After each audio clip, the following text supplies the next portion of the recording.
So today, resource planning strike back, episode 5, only if it's just the second session, but the geeks out there will understand. So we're going to cover really more on the project level resource planning, and then we'll follow up with some previous Q&A answers from last session that are nicely connecting to what we're talking about today. And obviously, if we have time, we'll have some Q&As. We have the Q&A section in Zoom, so feel free to go in and add. Natalie and Martin will see if there's any answers that can be answered directly. Some might be answered live, but for all the other ones, and as you've seen last time, some questions will be answered by email as follow-ups or integrated and into a next sessions if they fit more into a different topic. So feel free to go in there and ask any questions. And for the other ones here, if you, I'll cover at the end also, but anyone that needs to drop, earlier, we are planning for next session, December 8th. Please send in any topics that you'd like. We like to be influenced on those sessions. They are yours. So please send any ideas that you might have for that. Great.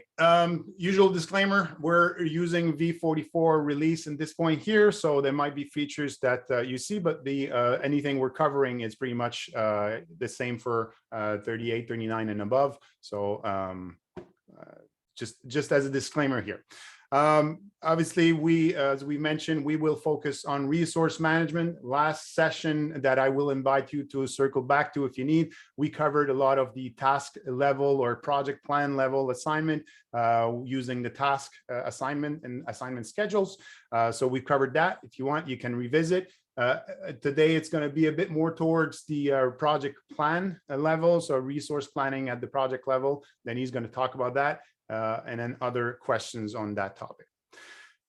So I will hand the screen share to Denis at this point so that he can do his bit on the resource plan. So here you go, Denis, and the ball is yours. Thank you, Dominic. I think you need to stop your screen sharing. Here we go. Okay. So I'll share my screen. So first, I also want to thank you for submitting your questions and your survey responses. This tells us a lot on topics that we could consider for the upcoming sessions. What I'm going to present now is a very simple business context. So we want to assign individual to a project for them to and schedule them hours. So this is what we refer to as the project level scheduling. And this method will solely rely on the project assignments and using the resource plan tool for those of you versus the task level scheduling, which is more using the project plan from the workspace and the task and task assignment. This is really important for you to take that into consideration. So our recommendation at Klient remains to use task level scheduling, but we want to demo this simple use case as this is something our tool supports.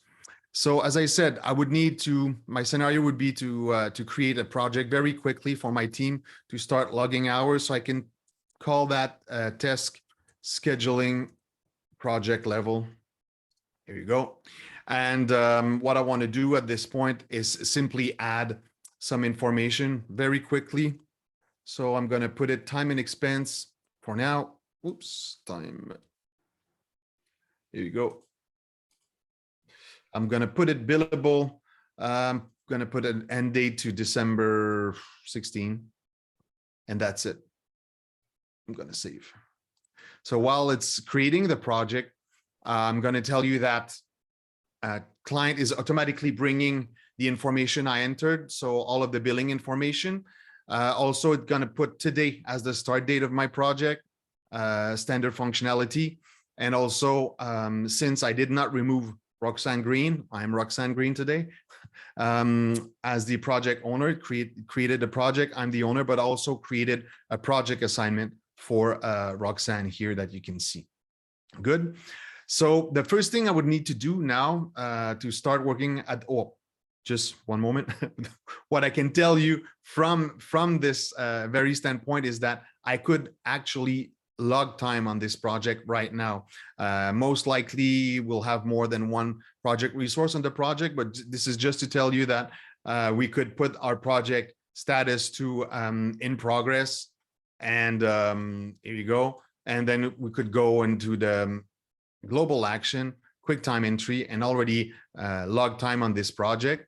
And this would pick up, this would make these hours available to be picked up by the invoicing process. So that's very important for you to know that it is as simple as this if you want to log hours on a project. Just a side note on that, it means that you would allow your resource to put time on projects only. You're not requiring a task, but at this point, yes, you could already put time if you allowed project level hours only. Yeah. Exactly. We're still in the process, in the scenario of project level scheduling. Thank you, Dominic. So if I'm going to use now the resource plan, here you go. Very important to use this tool. Once again, this example is not using tasks, so we're loading the resource plan, and I will show you some examples I would like to do for assigning resources to that project. So the first thing I would do, I would assign a new resource. In this case, I will select Brady. Here you go. My solution admin on this, so I don't need to specify the role because it's going to carry over from his default role. And I'm just going to put 50% effort. That's what I need to do right now. I want to assign a resource. 50% of his time will be dedicated to this project. So here you go for the whole project up until the end. And before saving, I recall that he told me he would not be available on Friday. So I'm going to exclude Friday from his scheduling. And I'm just going to check schedule resource and save. So why do I check the schedule resource? This will create project assignment schedules. If I'm not checking this, it will just create the project assignment, which is not what I want. So now we just created the data we see is that as expected, we have all of the hours assigned since Brady has a 40 hours work schedule, and we removed, excluding the Fridays, it gives us 30 hours, 32 hours a week divided by 2 because it's 50% effort. It's 16 hours per week. And obviously this week, we don't have the Friday, and Thursday is only 4 hours. So that's how I simply added the first resource using the percentage effort.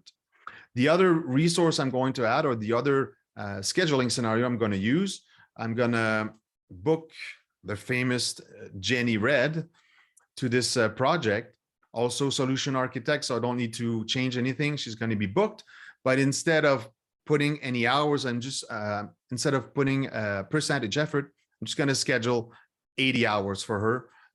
So it's going to spread those hours if I check schedule and distribute evenly.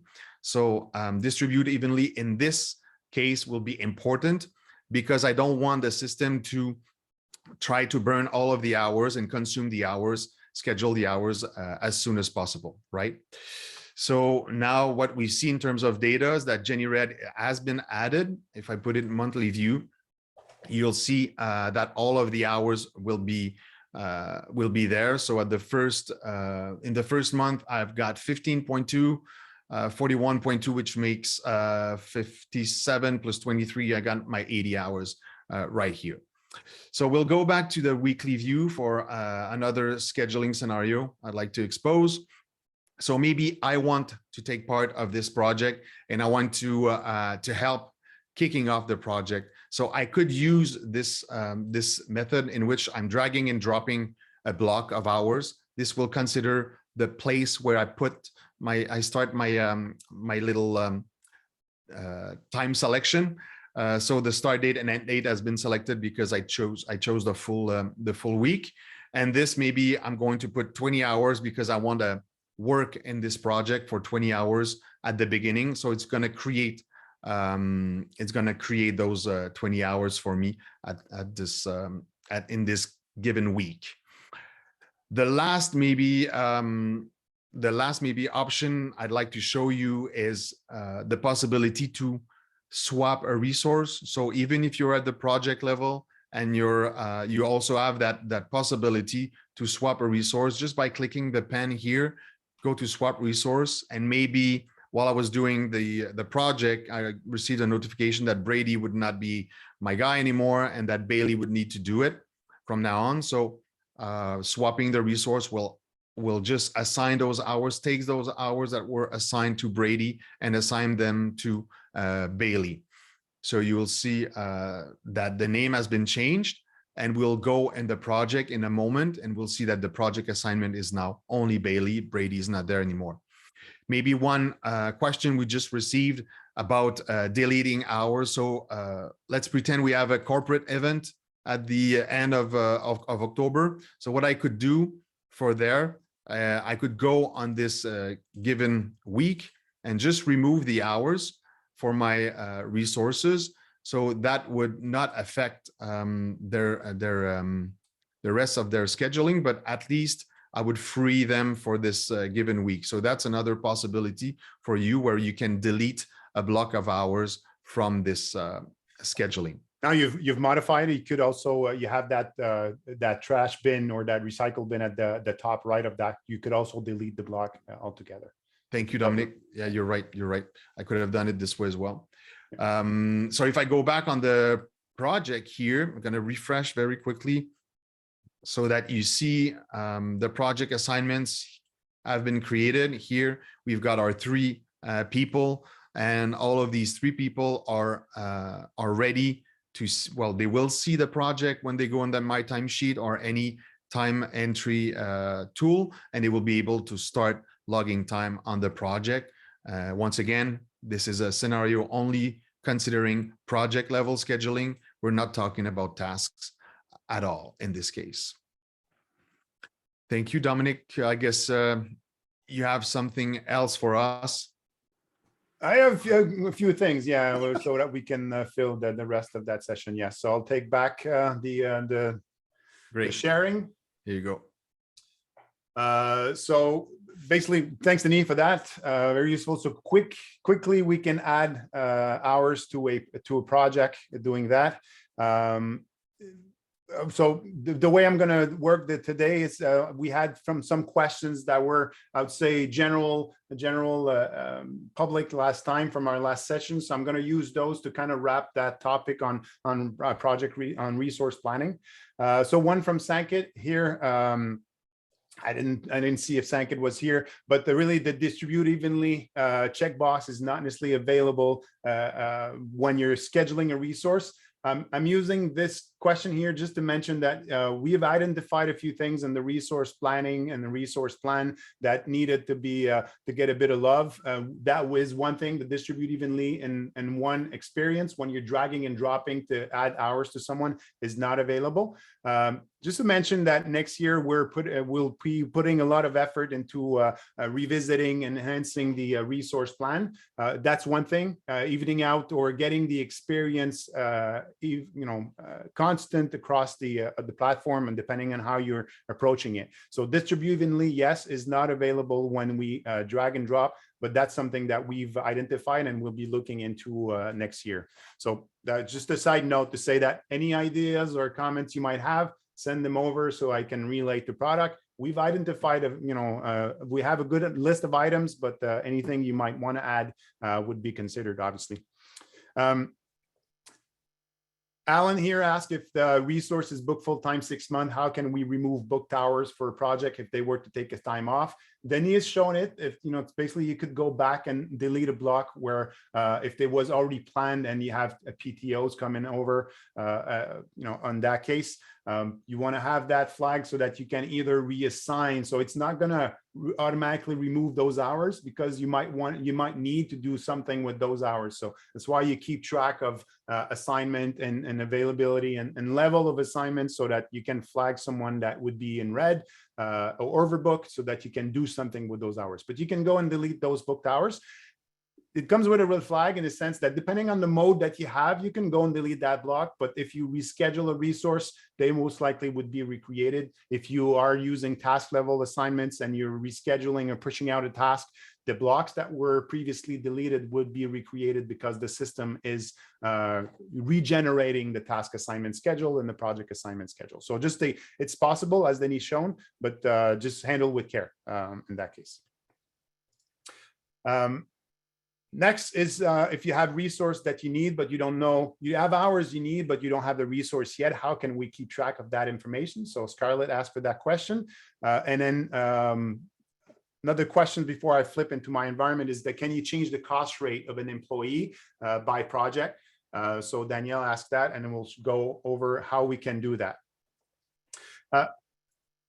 As far as keeping track of hours and how we can, and, if we don't know who's going to do it, we've took a good look at it last time with the placeholders. So I'm not going to redo all that cycle. I will invite you to go back to the last webinar to see how we can use that. But basically what I wanted to cover here is just to make it clear how we can create and generate a, identify a resource as a placeholder. So hovering here over my project assignments on the project, I'm using the same project we used, I think, last time, so that I can look at my project assignment. Before I dig into the project assignment, I'll just reach the project resource for my placeholder. So now I'm in the project resource record. Just to mention that on your project resource, you have a flag or a checkbox that is called placeholder. This is what you'll want to do for those. Identifying them will be useful for reporting. The example of the resource capacity report we looked at last time briefly is using that checkbox to roll up any hours to the placeholders and regrouping per role, which makes it very interesting. Obviously, timesheet user would not be required in this case. So that's used only for people that need to do timesheet. And so that my timesheet is flagged, is available. And also missing timesheet would consider any users with timesheet user. And user here is not to be necessarily assigned to any user. It's a general project resource name. So you don't need to have one of those. But I want to flag that so that if you have any other external resource, just an idea, because I do get that questions once in a while. So if you have any external resource you want to track, you don't necessarily need them to log into your system, so they don't have a license. You could still create a kind of blank project resource for externals with their name, and then you manage their assignments and maybe their timesheet. So there's that possibility. You don't have a limit on number of project resources that you can create. So if you don't have licenses for everyone, you can still track them in your system. Just a side note on that. And then to segue on Danielle's question with the cost rate and how we can have it set different per project. Just want to mention that the cost rate obviously needs to be would need to be initially created or identified or informed on the project resource. So the cost rate here, which is most likely a blended rate for a placeholder like that. It could be the same also for your actual resource. If you want to use a blended rate or an actual cost rate with the permission set and everything, you can hide those fields. So really based on how you want to approach it, but you'd like to have that informed.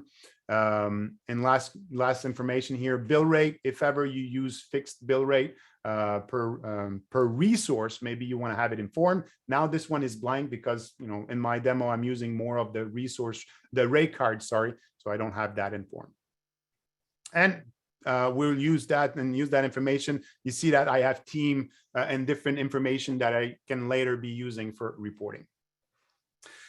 So going back to my project, quickly going into the project assignment. So for that one here, as you get assigned to a project, as you assign a placeholder, we're fetching the information from the records of the project resource. So you see that we have the cost rate. It's possible to go and modify per project here, as Danielle was asking, and change the rate just for that project specifically. For some reason, you have more equipment that you need, so do you want to include that into the cost rate? That would be something that you can do.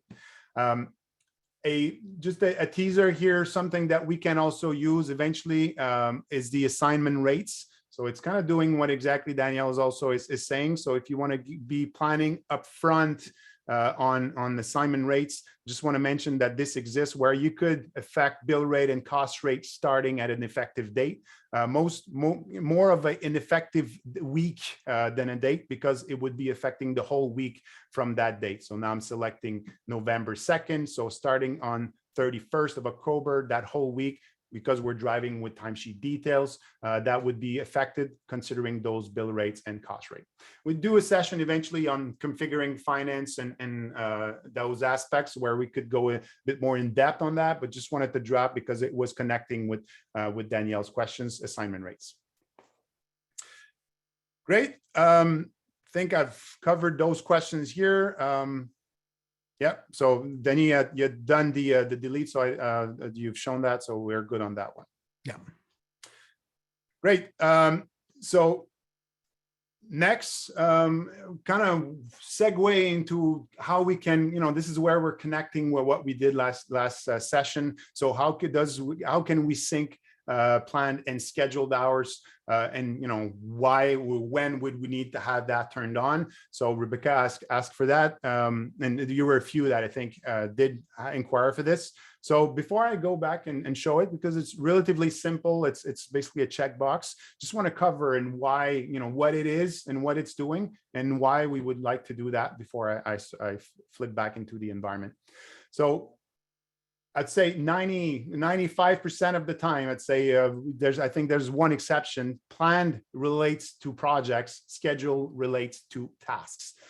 So really, this is how the language we're using, so that with projects comes obviously project assignments and project assignment schedules, and then with tasks comes task assignments and task assignment schedules.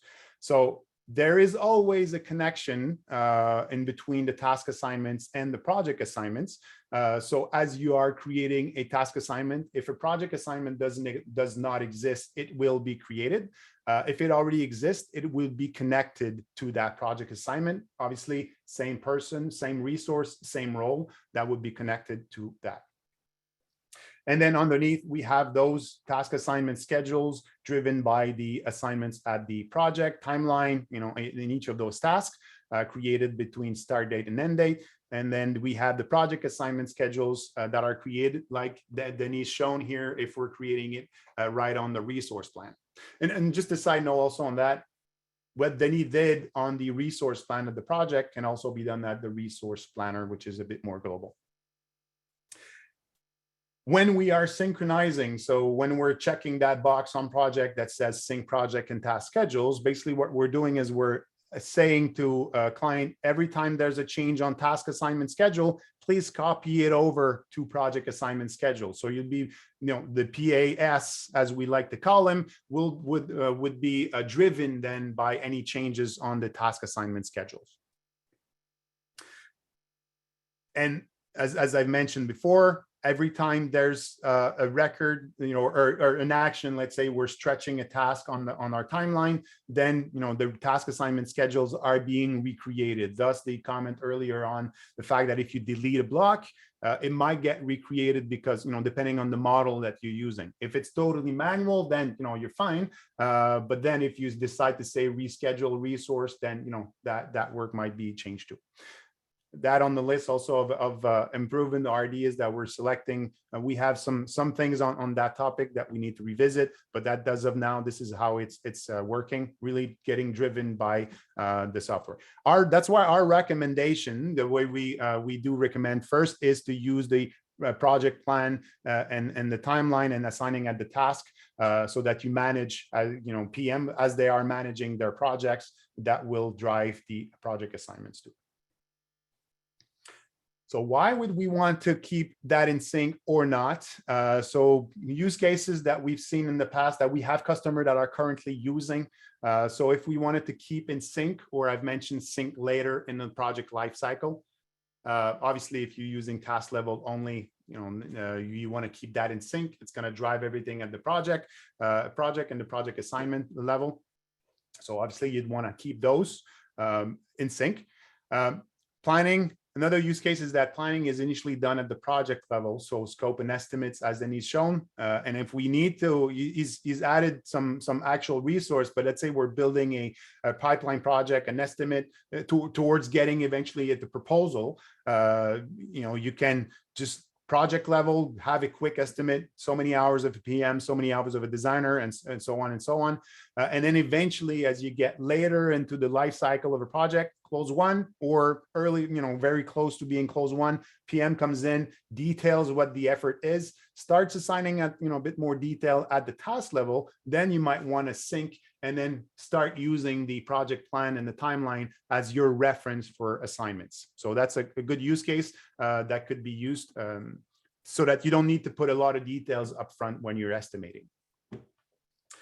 When not to sync, so keep out of sync. Obviously, if you're not using schedule hours, kind of makes sense. So you're just using the project level. You might be using the timelines and the project plans and the workspace just to manage, just manage a timeline, but not necessarily your assignments.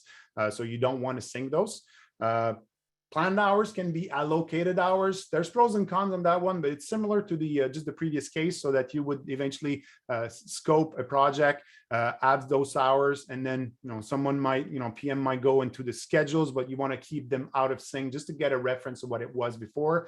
There are downsides on this aspect because depending on what we're looking at, let's say swapping a resource, what we would be using in the supply and demand. If you go back to the previous webinar, and when I was at the supply and demand to swap a resource, that's using planned hours. So you want to make just handle with care again on if you're using that use case. But we've seen some customer using it like that because it fit their business process. And then the last one, planned hours, that can be what I'm actually going to do this week versus the schedule that could be kind of the theoretical. So I'm going to show that. We have a tool on the My Time sheet where you could use kind of a bottom-up the communication from consultants to delivery managers or PMs as far as, I'm spread across or, distribute evenly on that task for 3 weeks, but maybe I'm compressing my hours this week and might not be doing some next week. So you could use that as a communication tool to interact on it. So maybe shorter term communication aspects. Last note here, sorry, sync project and task schedule. I might have mentioned it, but it's really project specific options. So you could have a mix of different aspects. That's why you have maybe a pipeline projects as planned only, and some of the detail project at using that synchronization. Then you can have a comparison using those two kind of life cycle of a project. So back to my environment, just to show, let me just flip that bar here. So basically from here, what I wanted to show you is basically, obviously, that checkbox. So back on my project record, I have a checkbox that I have here on my page layout, which is sync projects and task schedules. So if that ever gets checked, then any changes in the project plan and the task assignments will be reflected. It might be lower, it might not be on your page layout. Sometimes we have it in the configuration, just brought it up so that it was easier to show, but just look for it. If it's not on your page layout, ask a system admin just to add it to your page. There's also another aspect, so that we have a button here, again, sync schedules, that would be forcing manually that synchronization. So taking task assignment to the project assignments. So that would kind of do it if we were to click it. So just to illustrate that, we see that my project here, a bit like the example of Denis, that maybe there's a block that was deleted for some reason, or so that, we have planned hours here, 152, and then 112 here on schedule. So if I was to go and hit sync schedule here, that would force my planned hours to recalculate. And you see that now I have 112. So that these were copied over. Now I have synchronicity in between those two. So if I was to flip on my resource plan between planned and schedule, now I would see the same thing. And if I was to check that, then it means that anything I would do would be synchronizing at that point. The other aspect I've talked about as far as the last use case that was using the communication or bottom up, so that we have an option here, and this is where we have E44, we have those new components toggle, so it's kind of a teaser here, but we have that option even before, for previous years, and just that it was more of a custom setting. Now we're bringing it up front, so it's really more of a, this one is still in beta, but I'm showing it so that it exists. So we have that bottom panel here, which is showing any projects that I'm planned to work on. So really now it's at the project level. So I'm synchronizing most of my projects here. So anything I'm doing on my project plan would show up. So it could be that say, okay, I'm working here and I'm gonna, put 8 hours here on that project this week. Sorry, it's tried to go too fast. And then if I would like to use that as a tool, I could save the schedule and that would kind of update my planned hours on this one here. Knowing that if you have that synchronized, anytime 8 p.m. would update a project, that would overwrite whatever you have it. So in this case here, you really need to have that mode if it makes sense to have it unsynced. But again, flag, there's pros and cons on that one. Please contact the team if you need to go into more details with that approach. Am I forgetting anything, Denis? You're doing great. You're having a lot of stuff, that's for sure.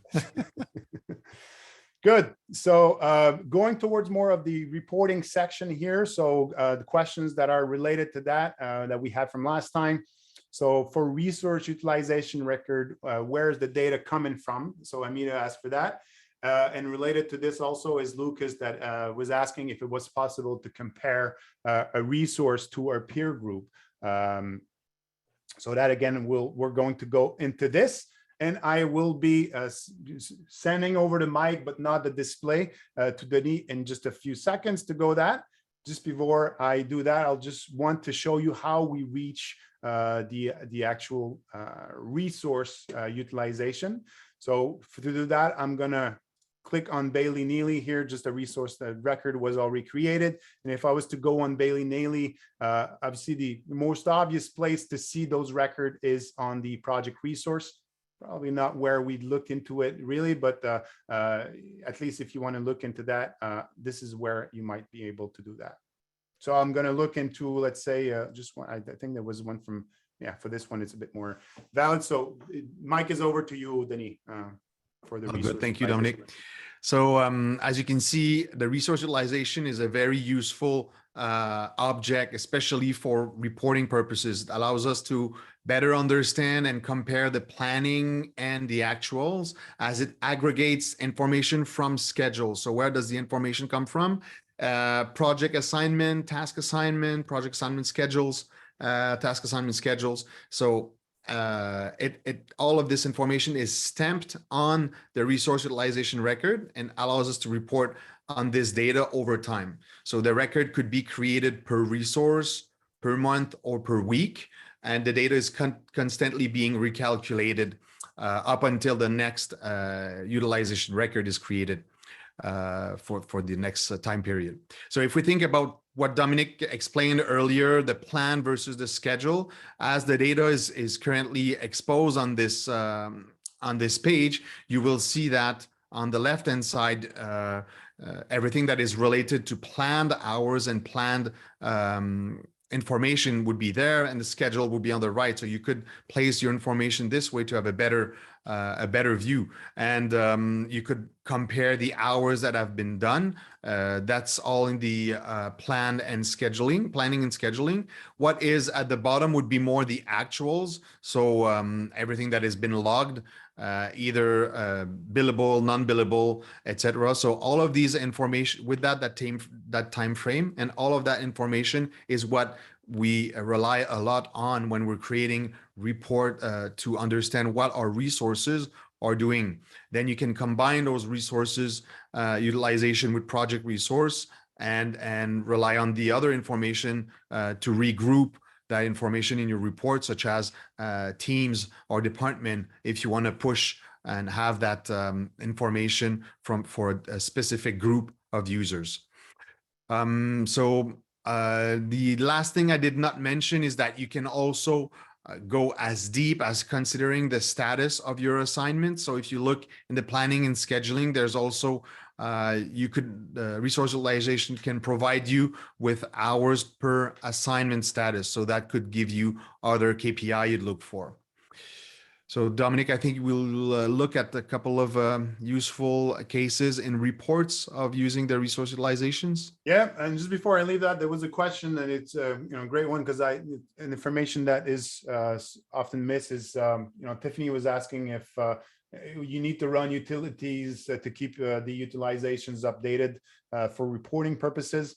on that, we will, utilities can be used to force an update, but there's an Apex class that just needs to be scheduled so that you can have that recalculated, or there's a few settings. But on that aspect, we will kind of have a capsule or FAQ kind of recording to show you how we can, properly configure that. Natalie is just mentioning we also have a help article directly on that. So maybe I can include it in my notes when I'm wrapping up on this call, but there's a few configuration that needs to be just ensured, completed, so that it automatically updates. So you don't really, you would not have, other than in special cases, have to force it using the utilities. It's something that can be fully automatic, so that you don't need to bother with that. So basically, to wrap this up here, what I want is just to circle back on the reporting aspect and how we can use that, the utilization, the resource utilization records. So just going back here, and there was a question from Lucas, how can we eventually have comparison between peers? On that, I think that question might have spurred when we were looking into that page last time, where we're seeing that nice curve from Billy Naley, and when she ramped up to the team based on the billable hours here. So just to do that here, I'm just going to jump into my dashboards, and specifically the project summary dashboard here. Taking time also to mention that we have a sample, list of samples, reports, and dashboards available with the tool. And I mentioned samples because usually we would, customer would use it and spin their own reports, because there's so many approach and segmentations that you might want, but those are out there. And obviously, again, on that, we have lots of good ideas that we've gathered over time that eventually could be in the product, but at least you already have a good starter on different ideas here. So based on, let's say I'm going to focus on that one, opening here the resource by the utilization by resource. That's basically the same report that I've been using directly on the project resource page. You see here that curve, that blue curve is Bailey Neely. So basically that report can eventually also, this one could be, but just making sure it could be dropped on the report on the page directly. So that report here is actually that same report that I have here, just that I'm filtering based on the project resource record that I'm in. So it's taking only the curve for Bailey Neely when I'm looking at that page, but when I'm looking at the report itself, then I get a broader subset of resources based on resources. This case here, this one out of the box looks at all our resources that fits the criteria for our filtering. So in this case here, I don't want to look at placeholders. I don't want to necessarily look at customers because I have that naming conventions. I do have some resources in there that are flagged as customers, and is looking at that for a certain year. But if I want to circle, kind of answer Lucas' questions, what I did in that case, because it was maybe a different grouping, different information, might be a different context where I wanted to look at that team specific comparison. What I did is I did just a save as on this one. I did a few steps before just to save some time. And I generated that report here, which is team utilization, team resource billable utilization comparison. Okay, so in that case, first thing I want to mention is that one of the best way I think the main way to look into resource utilization is using the report type, which is project resource with resource utilization. That means that any field from project resource and utilization will be available. So you can notice that at this point, what I did is I grouped by something else than just the resource. Now I'm having those teams considered. And I'm filtering in this case just to look at, it could be that I am looking at just certain teams, or now I'm looking just for this implementation team, but I can regroup by that. You can imagine all your teams and then eventually be able to dig in or drill down based on what you want to look at. And then obviously any fields are available. The previous report was just looking at billable utilization or billable hours. In this case, I'm looking at several aspects. Again, it's really contextualized based on what you want to look at when you look at that report. And then from this, when we're dropping that report onto a page or a dashboard, then it could even be a bit more granular and get only billable utilization average this month, or these type of things. Then based on that report, then you can also use that into a dashboard. So again, obviously in reports, there's so much flexibility. It's so easy to modify and add and create and spin new reports and dashboards with Salesforce. So obviously we do provide some samples, but they're easy to kind of just save as, spin a new one, and add or remove any fields or group differently than what we're actually proposing. Any comments? Did I forget anything on what we? No, I think you did a great job. I think that what is to remember about this presentation is that it's the combination when you're creating a report type, and this is what will help you reach the data you actually want to see. So combining resource utilization with other objects such as project resource is probably the key to finding a lot of your KPIs you're trying to track. Excellent, thanks. Is there any questions that would remain to be answered, Natalie, that could be answered live? No, I think we're good. We catched up with all of the questions. Excellent. I think there's might be one or two that are still open. Most likely we would answer directly on those.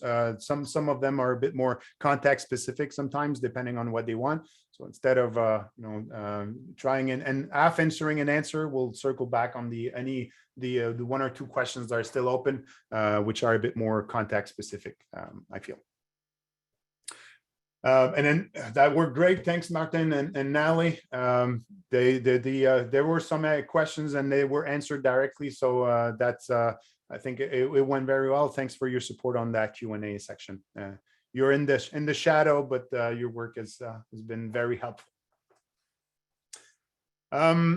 So to wrap on this, just a closing, not a closing note, but related question from Nancy that was asking a start date for a resource.